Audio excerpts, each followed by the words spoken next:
Sulwe. Words by Lupita Nyong'o. Illustrated by Vashti Harrison.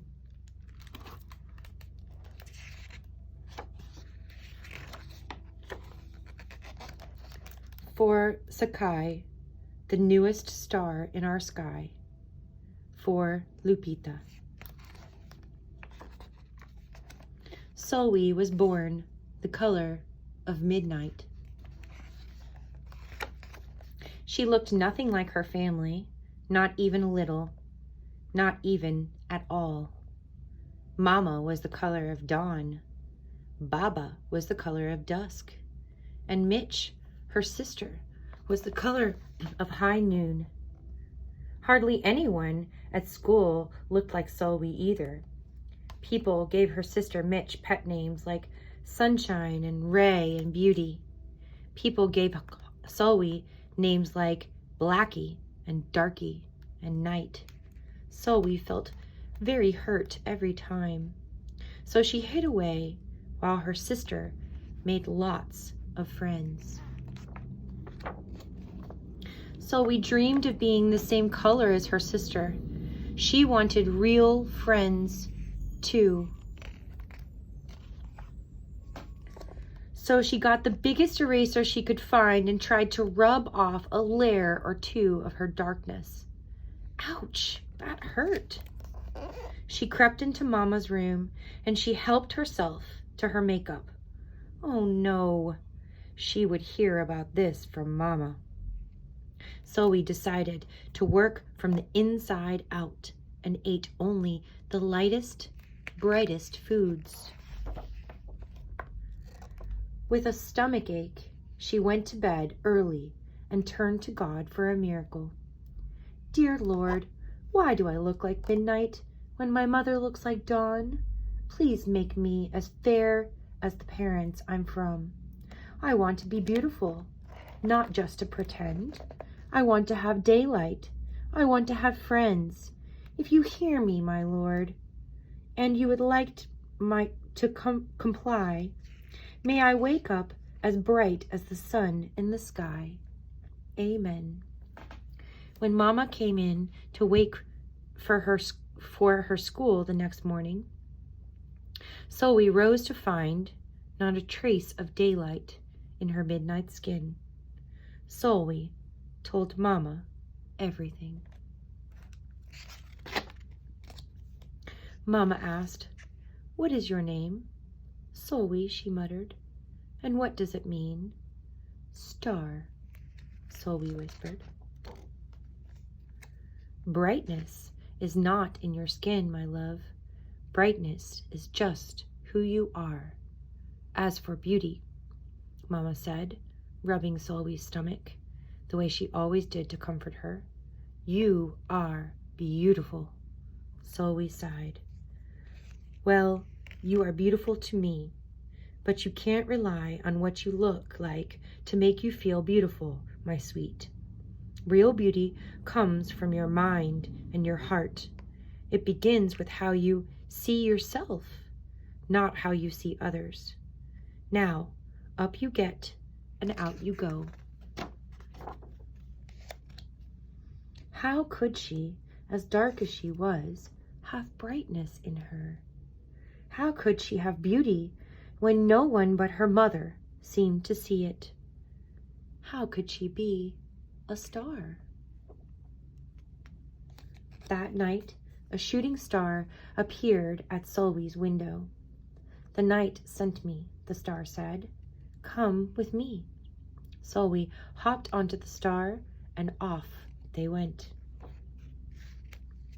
Long ago, at the beginning of time, said the star, there was night and day, and they were sisters. They loved each other very much, but people didn't treat the sisters the same. People gave day pet names like lovely and nice and pretty. People gave night names like scary and bad and ugly. She felt hurt every time. Well, Night got fed up and walked right off the earth. Day stayed behind and enjoyed making everybody happy in the sun. But then Day grew too long. Day began to really miss her sister, and so did everybody else. There had to be a way to get her back. Day set off to find Night, and she did. "I miss you," said Day. "I miss you too," said Night. "But you don't know what it's like to be treated badly for being dark." "You're right, I don't," Day replied. "But what I do know is that we need you just the way you are. Come and see." Night returned, and the people rejoiced. "We need the darkest night to get the deepest rest. We need you so that we can grow and dream and keep our secrets to ourselves." The stars chimed in. Brightness isn't just for daylight. Light comes in all colors, and some light can only be seen in the dark. While day had a golden glow, and with night, everything had a silver sheen, elegant and fine. Day told her sister, "When you are darkest is when you are most beautiful. It's when you are most you." Could it be that Night did not need to change, not even a little, not even at all? Now that Night and Day were back together, a little bit of Night returned to Day in the form of shadows, and a little bit of Day returned to Night in the form of moonlight. They were inseparable from that moment on, and promised to celebrate the brightness in each other, whether people chose to see it or not. "You see," the star explained, "we need them both on their sunniest day and their darkest night, and every shade in between. Together, they make the world we know, light and dark, strong and beautiful." So we rose the next morning beaming. There would be no hiding anymore. She belonged out in the world, dark and beautiful, bright and strong.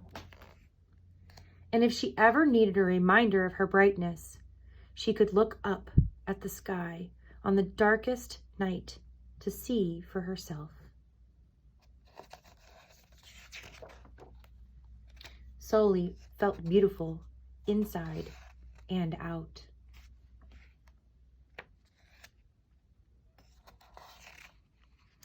Author's note: much like Sulwe, I got teased and taunted about my shaded skin. I prayed that God would wake up that I would wake up with paler skin. I tried all sorts of things to lighten my complexion. My mother told me often that I was beautiful, but she's my mother. Of course she's supposed to think that. It wasn't until I was much older that my feelings about my skin changed. It helped me see darker-skinned women being celebrated for their beauty. If they were beautiful, I could be too. I began to see myself differently.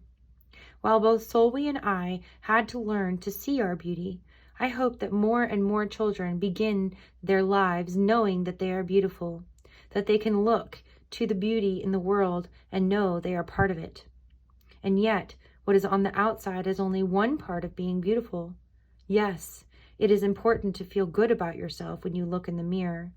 But what is even more important is working on being beautiful inside. That means being kind to yourself and to others. That is the beauty